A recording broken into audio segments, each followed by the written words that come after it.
Welcome to TNN NFL Sunday Kickoff. Hello and welcome back to yet another installment of TNN NFL Sunday Kickoff. I'm your host Jasyn Smith, and come on guys, was last week really that bad? On second thought, don't answer that, because we've got yet another crazy week of football to cover, so let's dive straight into the dirt with this week's breakdown. Are you ready for some football? It's a coronavirus party! Get your burgers, get your beers, sit your fat asses down. We're about to play some football coming up in every town. Chiefs at Buccaneers. Well, Sunday Night Football brought us an incredible matchup with the Kansas City Chiefs traveling to Tampa Bay to take on the Buccaneers. Brady versus Mahomes, the GOAT versus the Kid, Captain Avocado versus Mr. Tomato. Only unfortunately, it's not quite avocado season and the guacamole is looking old and moldy in Tampa Bay. The Bucs came out with a hideous start, going 3-and-out on 3 of their first 4 drives, giving Mahomes boy just what he needed to get out to a 17-point lead in the first half. And if you thought that was bad, well, the second half wasn't any better for Brady and the boys. Just as the Bucs started to get into a groove, putting points on the board to close out the first and open the second halves, Tom Brady threw 2 horrible, untimely interceptions on back-to-back drives. Now, this potential Super Bowl preview didn't quite give us the electric matchup we all had hoped for, but with reports of tensions rising in Tampa Bay, now that Brady has everything he's asked for, this may just be what they needed to light a fire up their asses and get back on track. But for now, the Chiefs seem to still be the team to beat. So stick that in your guac and dip it, Tom Brady. 49ers at Rams. It was first place versus last in this NFC West divisional matchup as the 49ers traveled down to Los Angeles to take on the Rams. It was an opportunistic defensive battle all game long with 7 total turnovers throughout the day. This one simply boiled down to who would make less mistakes and capitalize on their opponents better. And the answer may surprise you because it was Nick Mullins and his handy-dandy backfield who capitalized the most. Driving down the field to tie the game up at 20 apiece with 3 minutes to go, then getting the ball back with just enough time to try and do it again. Mullins led the broken and bent 49ers down the field just quick enough to set up the go-ahead 42-yard game-winning field goal as time expired. And he shook up the NFC playoff picture while he was at it. Sweeping the Rams this season, San Francisco dropped them from the top spot of the division and into the wild card round. Seattle gets the first seed, and San Francisco just laughs as they watch the world burn. I like your style, San Fran. Ravens at Steelers. After being postponed 4 times, the Steelers and Ravens finally took the field for their prime-time Thanksgiving game. Only their primetime Thanksgiving game ended up becoming an opening game for a Christmas tree lighting ceremony almost an entire fucking week after Thanksgiving.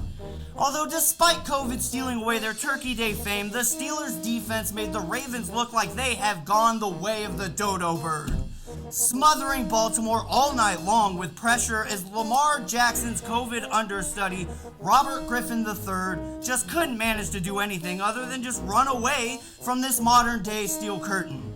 Pittsburgh gave up only 30 yards in the entire first 56.5 minutes of the game. That is until Lamar Jackson's COVID understudy's understudy came out and threw a 20-yard pass turned 70-yard touchdown to keep them in the game. However, it was too little too late, only fluffing the stats as the Ravens defense couldn't manage to get off the field in time to give their offense an opportunity to come back and win the game. So the Steelers maintained their perfect record throughout 12 weeks, as well as bouncing the Ravens from their wild card playoff position and strengthening the Browns' claim to a playoff return. Hey, good for you, Browns. And now for TNN CMF of the Week. So the Broncos found out during Saturday walkthroughs that each and every quarterback on their roster would be ineligible to play against the Saints this last week. Denver wanted to sign on offensive quality control coach Rob Calabrese to get under center for him, but unfortunately Big Uncle Raj denied their request, saying, "Well, who the fuck do you think you are? No fun in my league, damn it." So instead, they were forced to sign former college quarterback and present undrafted practice squad wide receiver Kendall Hinton, who had 0 offensive snaps with anyone on the team, 0 time for preparation, and 0 clue as to what in the hell he was actually doing. But you know what? That has got to be the most impressive 1 completion for 13-yard performance by a quarterback I've ever seen, making Kendall Hinton TNN's very first classiest motherfucker of the week. Ooh, boy, you classy. This weekend... Holy shit! Well, this week we've got a twofer for you because... Holy shit! How does Adam Gase still have a job while the NFL hot seat is still ablazing? Yet another one bites the dust as the dreaded hot seat burns yet another victim.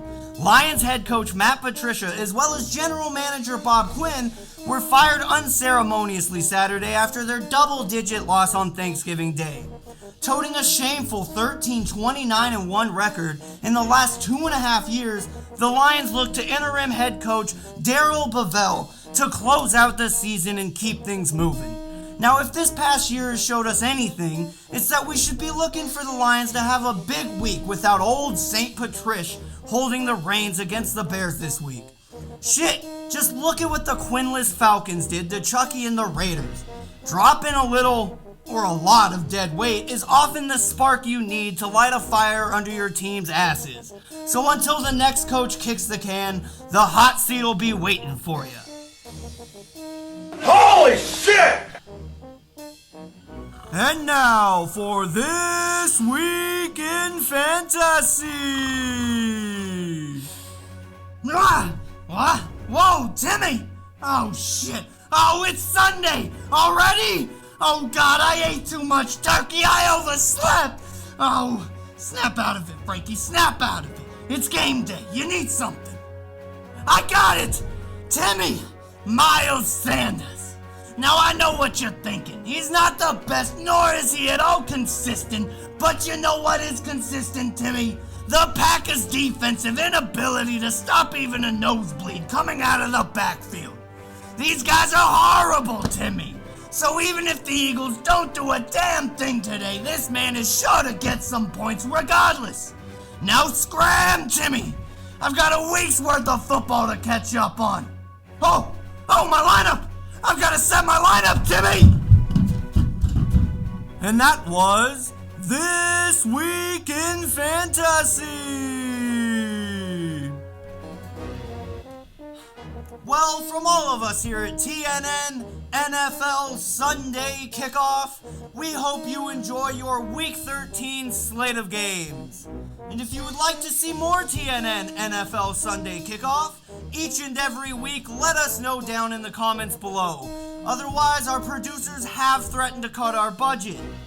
And considering we obviously don't have a budget... Oh no. Like, comment, and subscribe!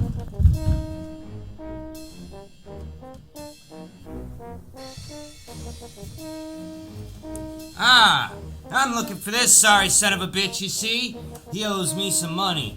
But if you see him, just let him know I want to talk to him, huh?